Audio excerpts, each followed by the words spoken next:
Hola, hola, buenas noches. Mi nombre es Joana Quijano, estudiante de Psicología Virtual de segundo semestre, y pues el día de hoy la exposición que hemos preparado es sobre las células nerviosas. Entonces vamos a mirar qué son las células nerviosas, cómo están estructuradas. Entonces queremos hacer una definición muy corta sobre qué es una célula nerviosa. Es la unidad básica de comunicación del sistema nervioso, también llamadas por excelencia las neuronas. Estas pues transmiten toda la información sensitiva y motora a todas las unidades de nuestro cuerpo. Aquí podemos observar pues qué es una célula nerviosa, la encontramos acá. ¿Cómo está estructurada? Esta pues tiene varias divisiones. Una de ellas es el soma o cuerpo ocular. Este contiene el núcleo endoplasmático y allí es donde se fabrican las moléculas que realizan todas las actividades funcionales para mantener la vida y la función de la célula nerviosa.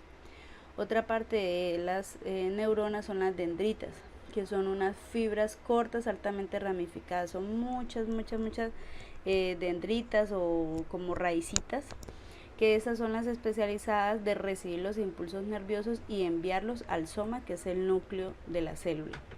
¿Sí? Las membranas de las dendritas presentan receptores para las señales químicas. Otra parte de la neurona es el axón. Entre esas tres pues es muy importante, ya que es una fibra nerviosa que permite transmitir las señales eléctricas entre las neuronas y también pues llamadas las potenciales de acción. Su función es continuar con el impulso nervioso y enviarlo hacia otras neuronas, ya sean las neuronas musculares o las células endocrinas. Otra de ellas pues es las vainas de mielina. Esas son unas cubiertas de grasa o capas aislantes que se forman alrededor de los nervios. Estas permiten que los impulsos eléctricos se transmitan de manera más rápida y eficiente a lo largo de todas las neuronas. También otro punto de estos es que cuáles son los tipos de neuronas que tenemos en nuestro cuerpo. Una de ellas es la bipolar o la interneurona, otra es la multipolar o neurona motora, la otra es la unipolar o neurona sensitiva y la célula piramidal. Pues como ya los había nombrado, las sensitivas son las que transportan la información del sistema nervioso central. Las motoras son las que llevan esa información al sistema nervioso central, desde el sistema nervioso central hasta los efectores, que son las células que ejecutan pues las respuestas del impulso. Las de asociación o las interneuronas son las que establecen la conexión entre la célula sensitiva y la célula motora. También hablamos un poco sobre las células de glía y pues su funcionamiento. ¿Qué son las células de glía? Son células del sistema nervioso que forman parte de un soporte y son esencialmente para el adecuado funcionamiento del tejido del sistema nervioso. A diferencia de las neuronas, estas células glías no contienen axones, ni dendritas, ni conductos nerviosos, que son las partes de la neurona que habíamos hablado anteriormente. Esas neuroglías son muy pequeñitas y son mucho más pequeñas que las neuronas, pero son aproximadamente 3 veces más numerosas dentro de todo el sistema nervioso pues que la neurona. Se encuentran alrededor de toda la neurona y desarrollan funciones muy importantes, como pues un ejemplo de ello es proporcionar soporte estructural y metabólico a las neuronas. Entonces esas juegan un papel muy importante. Otra parte de las células glías son los astrocitos. ¿Qué son los astrocitos?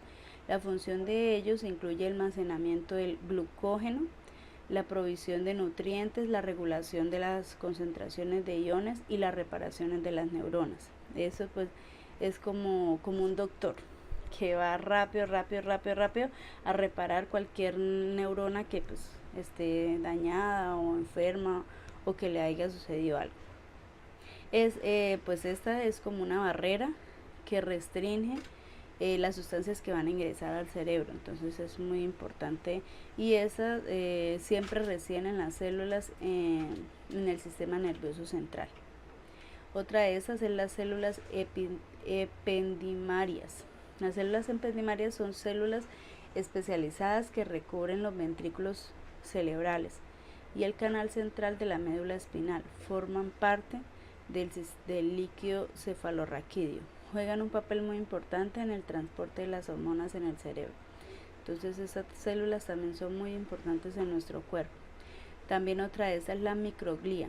La microglía son una célula glía que es mucho más pequeña, y la función de ella es proteger a nuestro organismo de las bacterias, virus, parásitos, etc.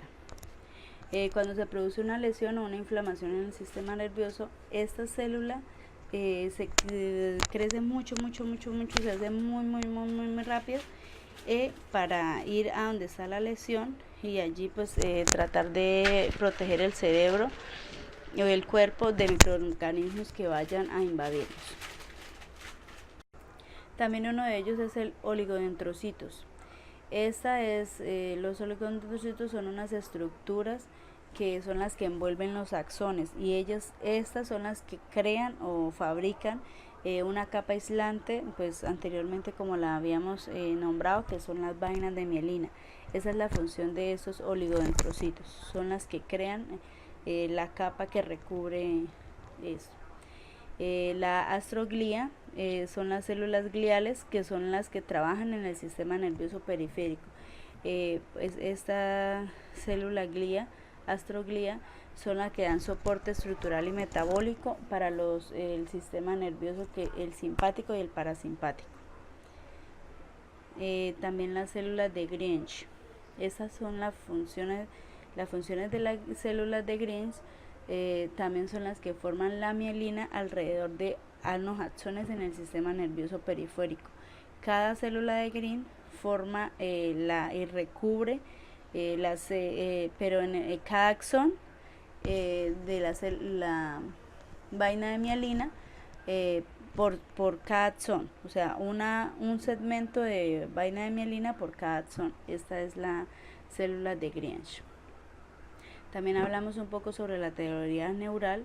Allí podemos nombrar o citar al señor Camilo Golgi, que fue uno de los primeros que inventó esa teoría, y le siguió y la transformó el señor Santiago Ramón y Cajal. Uno de estos dos principios de la teoría neuronal eso es la polarización dinámica, que son pues ellos decían que son las señales eléctricas y constantes que ingresan desde las dendritas por el axón. Otra de los principios es la especificidad de las conexiones. Ellos planteaban, o más que todo el señor Cajal, que fue el último que como que la modificó, plantea que es una continuidad citoplasmática de las células nerviosas y que se comunican de forma indiscriminada y aleatoria, es decir, que existen concretas o específicos de cada neurotransmisor. El señor Ramón y Cajal es quien genera uno de los principales aportes a la neuroanatomía, ya que es quien descubre que las células estructurales celulares separadas entre sí, que no poseen ninguna unión anatómica de una o de otra, pero sí transmiten información. Es decir, que allí pues el señor Ramón y Cajal fue el que pues dijo que el encéfalo está compuesto por las células que están separadas, y las neuronas, que son las unidades básicas que llevan al sistema nervioso toda la señalización por medio de los impulsos. También vamos a hablar que es un potencial de acción y un potencial de reposo. Un potencial de acción es una onda de descarga eléctrica que viaja a lo largo de las membranas celulares. ¿Eso qué quiere decir? Cuando nuestro cuerpo está en constante movimiento o haciendo alguna actividad física, entonces este potencial de acción está al 100 activado, ¿sí? Y él es el que envía las descargas eléctricas a lo largo de las membranas celulares. Lleva la información entre los tejidos y los demás. La transmisión de los impulsos a través de las células. Ese es el potencial de acción. El potencial de reposo es cuando nuestro cuerpo está totalmente, pues como bien lo dice, en reposo, y allí no se transmite ningún impulso por las neuronas. También vamos a ver sobre la formación del sistema nervioso, ¿sí? o el desarrollo embrionario del sistema nervioso central. El sistema nervioso tiene un proceso que inicia aproximadamente a la tercera semana, donde el óvulo es fecundado por el espermatozoide. La primera fase de ello es la formación de tejidos precursores. La segunda fase es la diferenciación de tejido neuronal. La tercera fase del sistema nervioso, pues es allí donde se crea o se empieza a formar el sistema nervioso central. La cuarta fase de este desarrollo embrionario es el sistema nervioso periférico. También queremos hablar sobre la protección del sistema nervioso, ya que en nuestro cuerpo, y más esas partes de nuestro cuerpo como es el cerebro y la médula espinal, son muy delicados y ya sea por una caída, un golpe, alguna lesión, entonces estas partes de nuestro cuerpo son muy delicadas. Está constituido, como les decía, por el encéfalo y la médula espinal, la cual constituye un enlace entre el cerebro y el resto de nuestro cuerpo. La protección de ella es el tejido óseo, el líquido cefalorraquídeo y las meningitis. Estas son las protecciones de nuestro sistema nervioso. El tejido óseo son los huesos. El líquido cefalorraquídeo es un líquido que funciona como un amortiguador, pues con los impactos, las caídas, los golpes, todo, etcétera. Eso es un líquido que hace como una amortiguación para que nuestro cuerpo, nuestro cráneo, nuestro cerebro no tenga ninguna lesión. Las meningitis son unas membranas de tejidos que conectan o rodean a los tejidos nerviosos. La función del sistema nervioso. ¿Qué función tiene nuestro sistema nervioso? Está formado por el encéfalo, el cerebro y la médula espinal. El encéfalo y el cerebro. El sistema nervioso tiene tres funciones esenciales. La primera de ellas es la detención sensible a través de receptores que detectan los cambios del cuerpo y del ambiente exterior. La otra función es la integración y la analización de la información recibida de los receptores. Y la tercera de ello es la función de la accionamiento para la contractación de las diversas células musculares del organismo. Entonces, allí en la imagen podemos ver cómo está constituido nuestro sistema nervioso central por el encéfalo y la médula espinal. Pues bueno, esta fue toda la exposición. Quiero darle muchas gracias por haber estado ahí y pues ver esta exposición que pues con conceptos muy cortos, pero queremos pues ir aprendiendo mucho más en este semestre. Y muy buenas noches, profesoras y compañeros. Muchas gracias.